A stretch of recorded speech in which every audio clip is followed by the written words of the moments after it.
जय माता दी, जय माँ इच्छा पुण्य काली। जैसा कि मैंने आप सभी से वादा किया था कि मैं आप सभी के समीप माँ का परम शक्तिशाली ग्रंथ दुर्गा सप्तशती की जो वाणी है वो लेकर आऊँगा, और उसी के सत्र में प्रवेश करते हुए आज हम पहला अध्याय, आपको ये ऑडियो मिलेगी चतुर्दशी पे, है ना। चतुर्दशी माँ की, जो चतुर्दशी है माँ को अत्यंत प्रिय है, और माँ का सबसे बड़ा दिन, सबसे महत्वपूर्ण दिन होता है अष्टमी, नवमी और चतुर्दशी। तो हमने सोचा कि सबसे पहली ऑडियो आपको चतुर्दशी पर ही दी जाए। चतुर्दशी के दिन माँ की आराधना, माँ की सेवा, माँ का व्रत नियम करने से ही माँ अधिक प्रसन्न होती है। तो अगर आज चतुर्दशी के दिन आप ये सुनेंगे तो आपको इसका फल अत्यधिक मिलेगा। चलिए हम प्रवेश करते हैं श्री दुर्गा सप्तशती में। सबसे पहले इसमें कवच का पाठ करना अनिवार्य है, अर्गला का पाठ करना अनिवार्य है, और किलक का पाठ करना अनिवार्य है। इसको आपको पाठ ही करना है। मैं आपको इसका थोड़ा सा विस्तार दे देता हूँ कि इसका महत्व क्या है। जो दुर्गा कवच है उसमें हम महादेवी से प्रार्थना करते हैं कि हे महादेवी, आप हमारे शरीर के अलग अलग अंगों में आकर विराजमान हो, जिससे हम मन क्रम वचन से सिर्फ और सिर्फ आपकी सेवा करें। कोई हमसे पाप ना हो, कोई दुष्टता ना हो, हमारा कहीं नुकसान ना हो, और हम पे आपकी सदैव कृपा बनी रहे। इसलिए हम कवच का पाठ हमेशा करते हैं। द्वितीय अर्गला सूत्र है। अर्गला सूत्र में भक्त माँ भगवती से क्या कह रहा है कि देही सौभाग्य आरोग्यम, देही में परमम सुखम, रूपम देही जयम देही, यशो देही दिशो देही। कि हे जगदम्बा माँ, मुझे सौभाग्य आरोग्य दो, परम सुख दो, रूप दो, जय दो, यश दो, तथा काम क्रोधित शत्रुओं का नाश करो। अर्गला सूत्र के द्वारा हम माँ से यही प्रार्थना करते हैं, हमें आरोग्य काया मिले, हमारा जीवन में यश हो, कीर्ति हो, वैभव हो, सब कुछ माँ से हम प्रार्थना करते हैं। फिर कीलक स्तोत्र है। जो कीलक स्तोत्र हमें ये बताता है कि कलयुग में सब कुछ किला हुआ है। कीलक स्तोत्र पढ़ने से आपको ये पूरी दुर्गा सप्तशती का फल प्राप्त हो जाएगा। तो आप जब भी दुर्गा सप्तशती का पाठ करें तो कवच, अर्गला और कीलक पाठ आपको ज़रूर पढ़ना चाहिए। चलिए अब हम दुर्गा सप्तशती प्रथम अध्याय में प्रवेश करते हैं। दुर्गा सप्तशती 3 चरित्र में विराजमान है।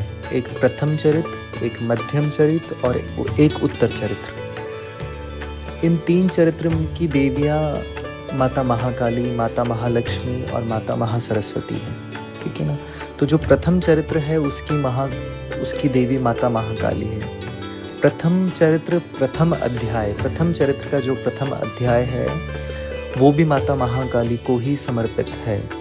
अब हम वैष्णो देवी भी जाते हैं तो सबसे पहले दर्शन माता महाकाली के ही करते हैं, फिर महालक्ष्मी, फिर महासरस्वती। चलिए सबसे पहले अध्याय का हम ध्यान मंत्र करते हैं। जब ध्यान मंत्र मैं आपके लिए बोलूँ तो आप अपनी आंखें बंद करके माँ का ध्यान करिएगा। ओम खड्गम चक्र गदेषु चाप परिधाम, शूलम भुषुंडिम शिरम, शंखम संददे करैस्त्रिनयनाम, सर्वांग भूषामृतम, नीलाश्मधुतिमस्य पादशुषकाम, सेवे महाकालिकाम, यामस्तो स्वपिति हरु कमलजो, हंतुम मधु कैटभम। बोलो दुर्गा मैया की जय। सबसे पहले मैं आप सभी को बता दूं, ये जो दुर्गा सप्तशती है ये मार्कंडेय पुराण से प्राप्त हुई है। तो आइए प्रवेश करते हैं मार्कंडेय पुराण के सबसे शक्तिशाली जो ग्रंथ है, सबसे शक्तिशाली जो हमारे पास माँ की कृपा का एक जो माँ की शक्ति है, श्री दुर्गा सप्तशती में प्रवेश करते हैं। मार्कंडेय ऋषि कहते हैं कि सूर्य के पुत्र के स्वर्णी की उत्पत्ति की कथा मैं आप सभी से कहता हूँ, आप सभी ध्यान से सुनिए, है ना। एक समय स्वरचित मनवंतर में चैत्रवंशी राजा सुरथ समस्त पृथ्वी के चक्रवर्ती राजा थे। वह पूरी पृथ्वी को अपने पुत्रों के भांति, अपनी प्रजा को अपने पुत्रों के भांति उनका पालन पोषण करते थे, जैसे मानो एक पिता अपने पुत्रों को पाल रहा हो। उसी समय दूसरे राजाओं ने राजा सूरत की इतना वैभव, लक्ष्य, संपत्ति देखकर सूरत से उनकी ईर्ष्या के कारण उन्होंने मन ही मन में शत्रुता बना ली और एक दिन ऐसा आया कि सभी राजाएं एक हो गए और उन सब ने मिलकर सूरत पर चढ़ाई कर दी। उस समय सभी राजाओं में भयंकर युद्ध हुआ। युद्ध इतना घंघोर था कि सभी किसी भी कीमत पर सूरत के ऊपर विजय पाना चाहते थे। सभी राजाओं ने, ऐसा समय आया कि सभी राजाओं ने सूरत को हरा दिया। उसी समय राजा के मंत्रियों ने भी राजा का धन छीन लिया, सारी वस्तुएं छीन ली। बेचारे राजा सूरत अकेला ही घोड़े पर सवार होकर दुखी मन से, अत्यंत दुखी मन से जंगल का भ्रमण करने चला गया। जैसे ही वो जंगल में प्रवेश करा, उसी जंगल में महर्षि मेघा मुनि वास करते थे। उनका बहुत सुंदर आश्रम था, मानो उस आश्रम में भयंकर से भयंकर सिंह आदि भी उस परम शक्ति की कृपा से माँ की भक्ति व सेवा में आश्रम के शिष्यों और मुनियों के साथ सदैव माँ व गुरु की भक्ति में अपना जीवन व्यतीत कर रहे थे। ऐसा सुंदर दृश्य देख सूरत ने उस दिव्य आश्रम में प्रवेश किया, मेघा ऋषि को प्रणाम किया और आश्रम में इधर उधर विचरने लगा। परंतु क्या करें, हम सभी उस महामाया की माया से घिरे हुए हैं। कुछ समय बीतने पर राजा को पुनः अपने राज्य का ख्याल आने लगा कि जिस राज्य को मेरे पूर्वजों ने भली भांति चलाया, प्रजा का पालन किया, वह आज सब मैं खो बैठा हूँ। पता नहीं क्या वो दुष्ट मंत्री उस राज्य का पालन नीति अनुसार कर रहे होंगे और मेरा हाथी भी उन दुश्मनों के वश में है। ना जाने क्या क्या कष्ट भोगता होगा। जिन नौकरों को मैं सदैव ही प्रसन्न रखता था, अब वो ना जाने क्या क्या सहन कर रहे होंगे। जो धन मेरे पूर्वजों ने इतनी मेहनत से संजो कर रखा था, अब तक तो सभी नष्ट हो गया होगा। राजा को बार बार ऐसी चिंताएं सताने लगी। जिस समय वह अपने मन ही मन में इन सभी चीज़ों का चिंतन कर रहा था, उसी समय उसने आश्रम में समीप एक वैश्य को आता देखा। राजा ने पूछा, अरे भाई, कौन हो तुम और यहाँ क्या करने आए हो? और तुम्हारे मुख पे इतनी चिंता दिखती है, क्या कारण है इस चिंता का, मुझे बताओ। तभी उस वैश्य ने कहा, मेरा नाम समाधि है। मेरा जन्म धनवान कुल में हुआ था, परंतु समय का फेर देखो राजन, मेरे स्त्री व पुत्रों ने धन के लालच में मुझे घर से निकाल दिया। जितना मुझ पर धन था सभी छीन लिया। अब पता नहीं वह सब किस तरह अपना जीवन व्यतीत कर रहे होंगे। पता नहीं मेरे पुत्र पत्नी इस समय कैसे होंगे और अपना जीवन कैसे व्यक्त कर रहे होंगे। मुझे उनकी बहुत चिंता होती है। राजा बोला, अरे मूर्ख, जिन स्त्रियों पुत्रों ने तुम्हें घर से निकाल दिया और धन भी छीन लिया, तुम फिर भी उनकी चिंता कर रहे हो। समाधि ने बोला, क्या करूं महाराज, इतना सब होने के पश्चात भी मेरा मन उनके लिए कठोरता उत्पन्न ही नहीं होती मेरे मन में। उन्होंने मेरे साथ इतना बुरा किया, किंतु क्या करूं, मेरे मन में आज भी उनके लिए वह मोह है। दोनों ने मन ही मन विचार किया कि चलो मेघा ऋषि से चल के अपने मन की बात रखते हैं। तभी राजा और वैश्य ने ऋषि को प्रणाम करके कहा, हे भगवान, आपसे कुछ प्रश्न करने। मेरा मन मेरे वश में नहीं रहता। मेरे मन से मेरे राज्य की चिंता कभी नहीं जा रही। इस समाधि वैश्य को इसकी स्त्री पुत्रों ने त्याग दिया, इसे घर से बेआदर कर निकाल दिया। उसके बाद भी हमारा मन क्यों घबराता है? क्यों इनकी ममता में हमारा मन फंसा रहता है? क्यों अभी भी हम दोनों अपने परिवार के हित में इतना सोच सोच कर दुखी हो रहे हैं? हे प्रभु, हम पे अपनी दृष्टि डालो और इसका कारण हमें बताओ। महर्षि मेघा ने कहा, सभी जंतुओं में ज्ञान होता है राजन, ऐसा नहीं है कि सिर्फ मनुष्य में ज्ञान होता है। कोई दिन में नहीं देखता, कोई रात्रि में नहीं देखता, कोई दिन और रात्रि में समान दृष्टि से देखता है। सभी पुरुष ज्ञान युक्त है, बल्कि सभी पशु पक्षी में भी मनुष्य के भांति ज्ञान होता है। जैसे मनुष्य में भूख प्यास आदि उत्पन्न होते हैं, वैसे ही पशु पक्षी में भी भूख प्यास मैथुन निद्रा की इच्छा उत्पन्न होती है। हे राजन, सभी अपने पुत्र पुत्री का पालन पोषण इसी इच्छा से करते हैं कि जब हमारी वृद्धावस्था आएगी तब वे हमारा पालन पोषण करेंगे। क्या तुम नहीं देखते, पुत्र पुत्री माँ बाप को लाख बार धिक्कार करे तब भी माता पिता उनका प्यार नहीं छोड़ते, क्योंकि हम सभी उस महामाया की माया से घिरे हुए हैं। वह जगदम्बा ने बड़े बड़े ज्ञानियों को जबरदस्ती खींचकर मोह में डाल देती है। इसी देवी ने समस्त विश्व को उत्पन्न किया है। यही समस्त जगत की जननी है।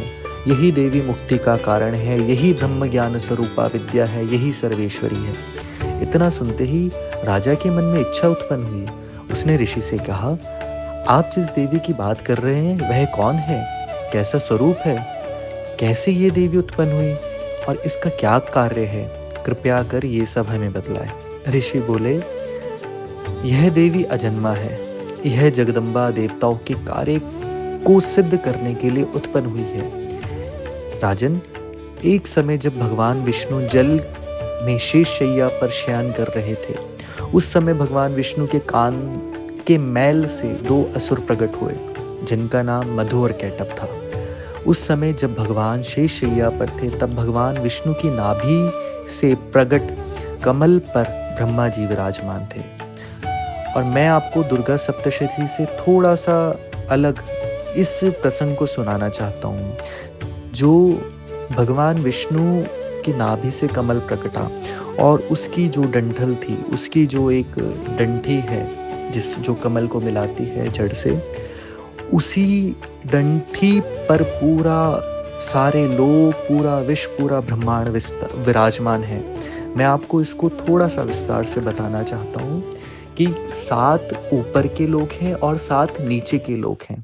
तो सबसे पहला लोग कौन सा है, ध्यान से सुनिएगा।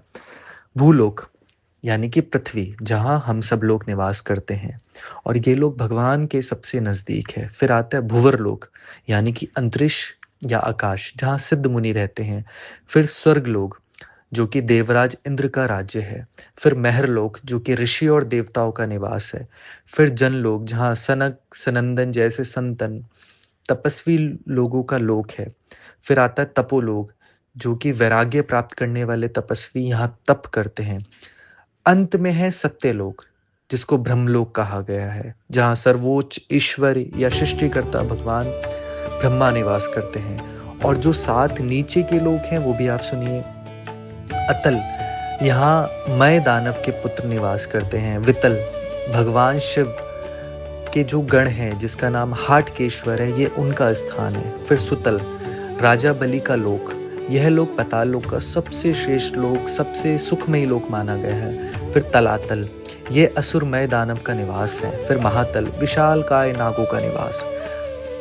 रसातल, दैत्य और दानवों का निवास। फिर पाताल, ये जो नागों का राजा है, जो इसको वासुकी नाग कहा गया है, यह उसका निवास है। चलिए पुनः हम उसी श्रृंखला में आ जाते हैं। तो जिस समय ब्रह्मा जी कमल पर विराजमान थे, उस समय मधु और कैटभ उनको देखकर उन्हें खाने के लिए बड़ी बड़ी आंखें बना ली। अब दोनों असुरों को आगे बढ़ते देख भगवान विष्णु निद्रा में थे। उनको निद्रा में लीन देखकर ब्रह्मा जी ने योग निद्रा उस महामाया को प्रसन्न करने के लिए उनकी स्तुति करी और उनसे प्रार्थना करी कि हे भगवान विष्णु, हे जगदम्बा, हे माता रानी, हे जगदम्बा, भगवान विष्णु के नेत्रों से हट जाओ और मेरी इन दुष्टों से रक्षा करो। सभी भक्तों को मैं बता देना चाहता हूँ कि दुर्गा सप्तशती में 3 रहस्य हैं। 3 रहस्य हैं। पहला रहस्य, ये 13 अध्यायों में ही रहस्य हैं। तो पहला जो रहस्य है वो रात्रि सुक्तम है, जिसको रात्रि सुक्तम भी कहा जाता है ना। तो ये अब जो हम पढ़ेंगे, अब ये मैं दुर्गा सप्तशती का जो बिल्कुल जो मंत्र है उसका हिंदी अनुवाद मैं आपको सुनाऊंगा, परंतु इसमें हम कुछ भी छेड़ नहीं सकते, क्योंकि ये जो है ये रहस्य है, दुर्गा सप्तशती का रहस्य है। केवल इसी को पढ़ने और सुनने मात्र से जगदम्बा प्रसन्न हो जाती है। तो आप जब ये सुने तो आंख बंद कर सुने, अब ध्यान से सुनिएगा।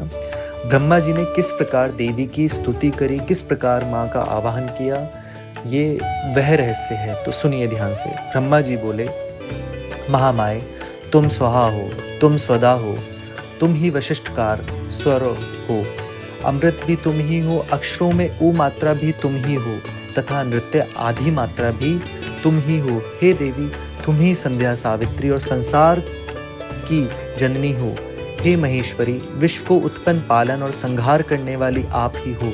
रचना काल में सृष्टि रूपा तथा पालन काल में संहार स्थिति स्वरूपा आप ही हो।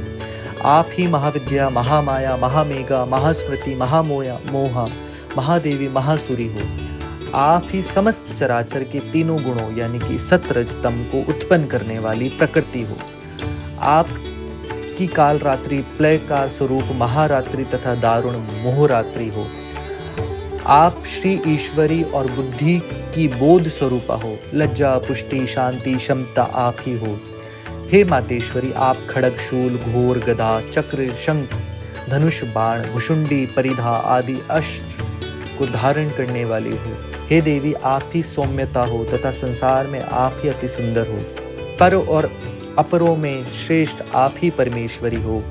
हे अखिलात्मिके, सत और असत जो कुछ भी है उन सब की शक्ति आप ही हो। मैं आपकी कैसे प्रार्थना करूं, जो इस विश्व की रचना पालन और संहार करने वाले उन भगवान विष्णु को आपने अपनी निर्ता के वश में कर लिया है। फिर भला बताइए, कौन आपकी प्रार्थना करने में सामर्थ्य है, जबकि आपने भगवान विष्णु शंकर तथा मुझसे ये शरीर ग्रहण कर लिया है।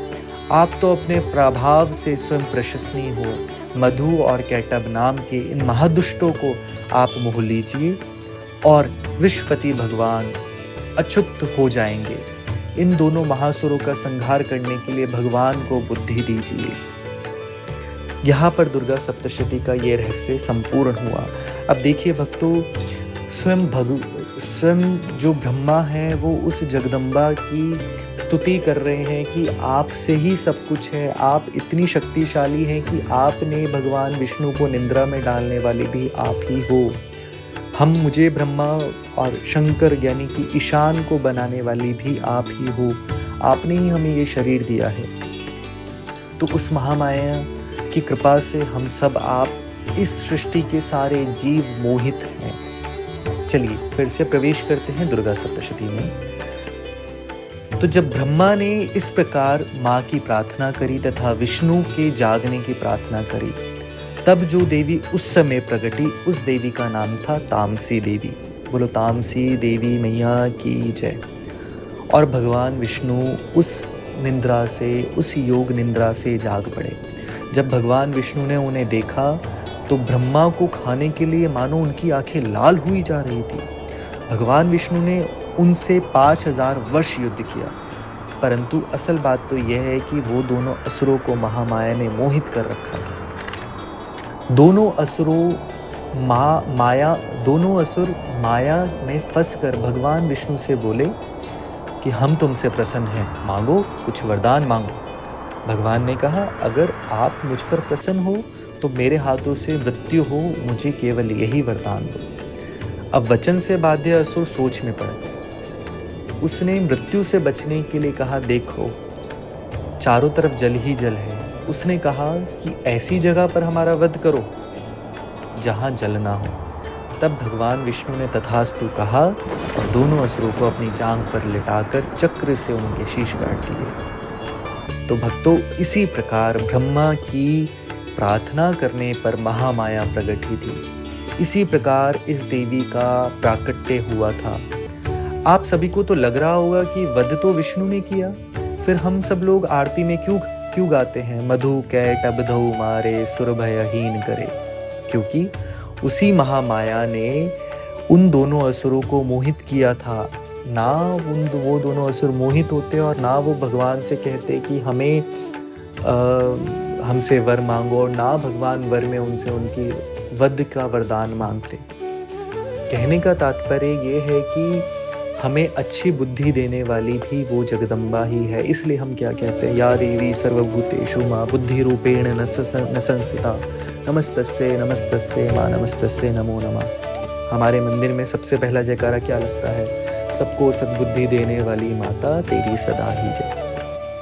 क्योंकि जब तक सद्बुद्धि नहीं होगी तो हम उस लक्ष्मी का, उस शक्ति का किसी भी तरह प्रयोग नहीं कर पाएंगे। उसका उचित प्रयोग करने के लिए हमें सद्बुद्धि होनी बहुत आवश्यकता है।